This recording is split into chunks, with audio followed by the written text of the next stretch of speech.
Hey there, everyone. Welcome to The Night Sky this week. I'm your host, Andrew Fazekas, The Night Sky Guy. Thanks so much for joining me again, taking a few moments of your day to spend it with me and the night sky and learning about what you can see in the night sky. Just a few little tidbits you could put into your calendar and kind of see maybe with your naked eye or binoculars, or maybe you have a telescope. Regardless, there's a lot to see in the night sky. I've got the comments open. Love to see where you're watching from today. I've got folks from all over here. We've got, let's see, Suna from Turkey. Welcome. We've got Christina from Serbia. Cynthia is from sunny Michigan. Nice to see that. We've got Gil from Pottstown, Pennsylvania. We've got Sadia from Victoria, Australia. Very nice. And we've got Claudia from Germany. We've got Tanagon, pardon Tanapon, excuse if I don't pronounce your name properly, from Thailand. My goodness, all the way from Thailand. Sylvia from Texas. Michelle from Nebraska. Oh my gosh. Lots of things going on. Can you guys all hear me? Cynthia says that she says that there's no sound. Can you hear me? Just put in the comments if you guys can hear my voice. I hope it's coming in. We've got Alicia from Tennessee, USA. Very nice. Darren from Norwich, Ontario. Yes, it looks like my voice is coming through. Excellent. Glad to hear that. I can hear very well, they say. Good. Well, I hope that audio problem gets fixed on your end there. Well, anyways, first off, did you guys hear about the auroras, the northern lights? There was a geomagnetic storm, a G3 class geomagnetic storm. Let me share you my favorite site to talk about auroras. Is always the spaceweather.com website. Love it. This is it. And look at this. This is where they show you the sunspots. Now, remember, the sunspots are what provide you the solar activity that gives us the potential for auroras. And right now, according to this, you see there's a little sunspot way on the edge here, moving away as the sun rotates on its axis. So right now it's pretty quiet. But what was interesting is that on the weekend, there was a G3 class geomagnetic storm. It was a surprise. It wasn't expected. and it crossed the border of Canada into the U.S. and a lot of northern U.S. states saw auroras. Let's see if we can go into their gallery. You can see some of those auroras. There's, of course, traditional places like Iceland, I see, and Alaska. But there were places like Washington and Wisconsin. Take a look at Wisconsin here. That's a picture taken from Wisconsin by Dirk Miller yesterday, April 10th. This was taken Rice Lake, Wisconsin. You can see clearly the pinks and greens, very traditional aurora displays. So there may be more on the way. We don't know, but right now it's quiet.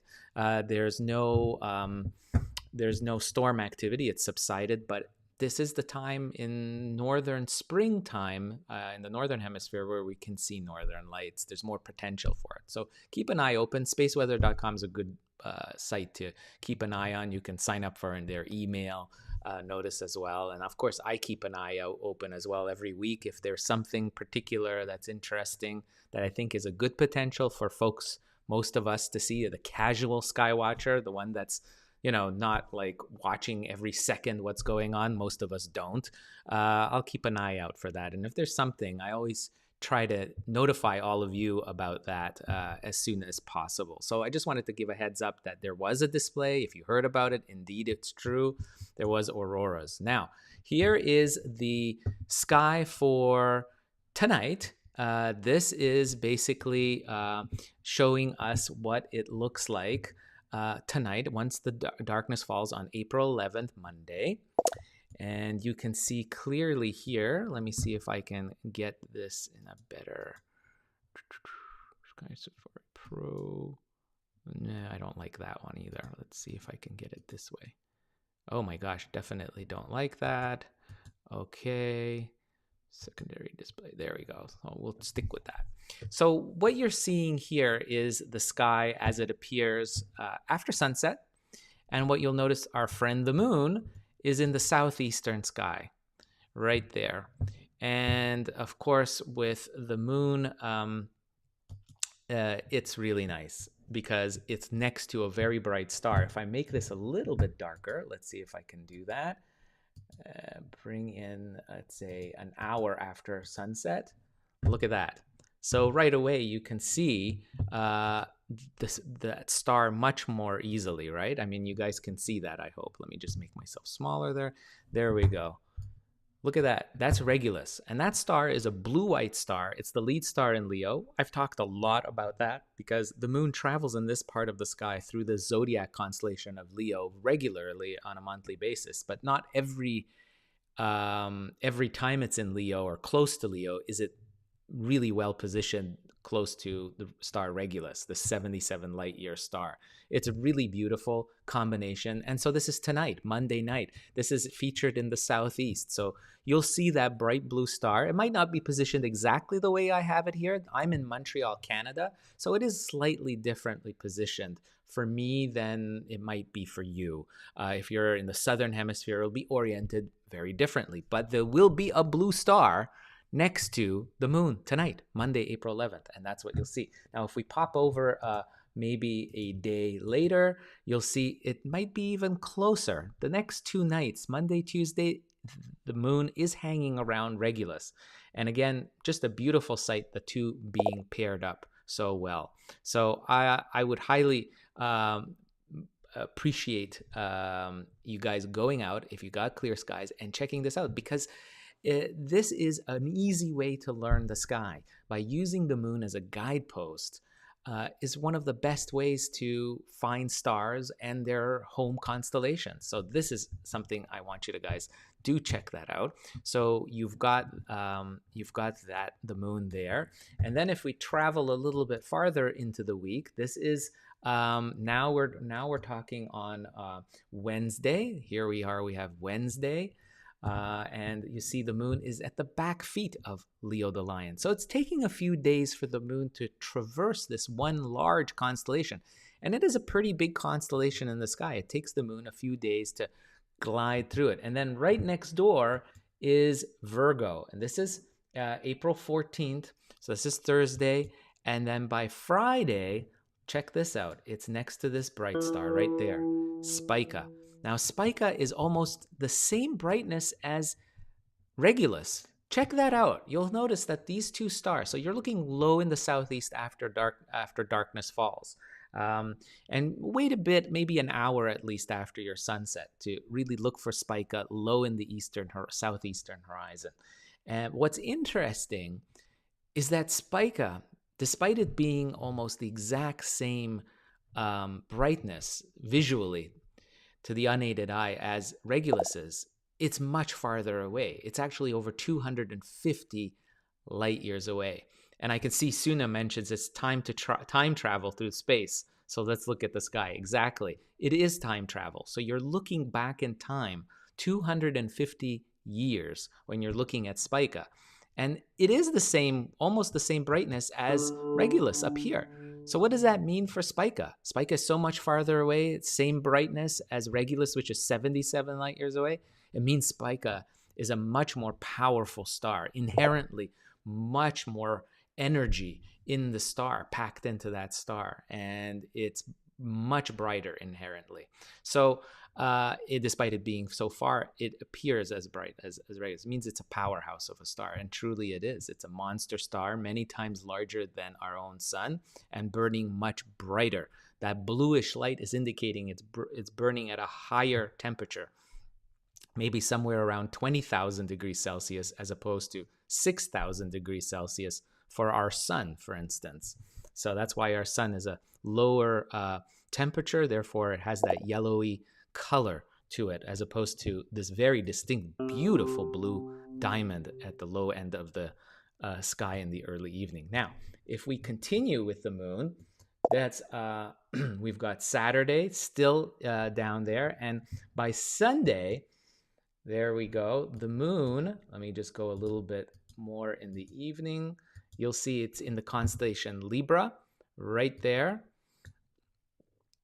And it's like almost a full moon, and you can see just gorgeous, bright moon. And I highly recommend, any of these days, Saturday, Sunday, is Friday, looking at the moon as it rises in the early evening, just after sunset, your local sunset. You turn towards the east and you look at the moonrise.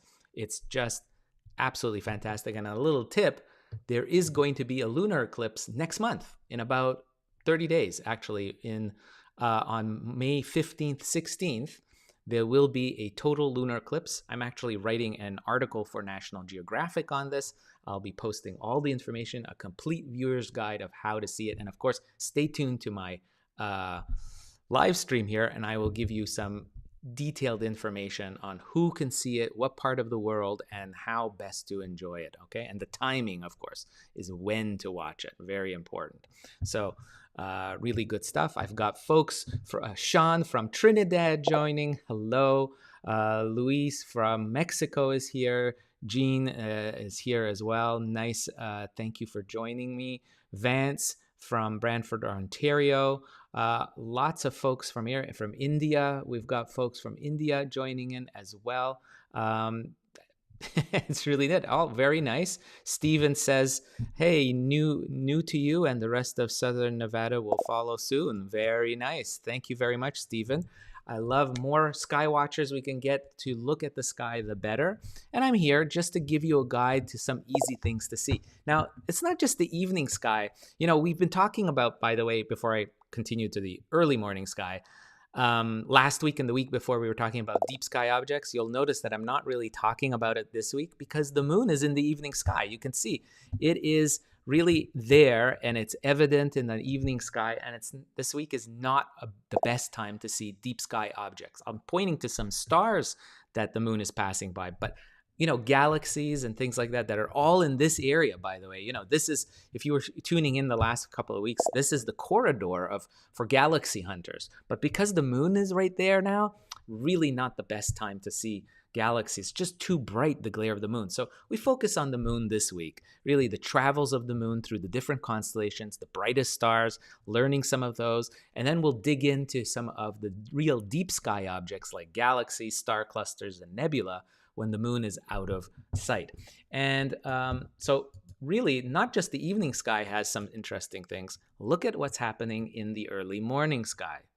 So this is the setup for April 16th. I've got it here later this week, but it's really any week. I'll just go back. You can see this is um, Tuesday, so it's pretty much all week. What you'll see is Jupiter, Venus, Mars, and Saturn in a beautiful lineup just before sunrise. So you're looking towards the east, southeast, and you see this just this beautiful lineup. Now, the angle of this lineup will be different depending on where you are around the world.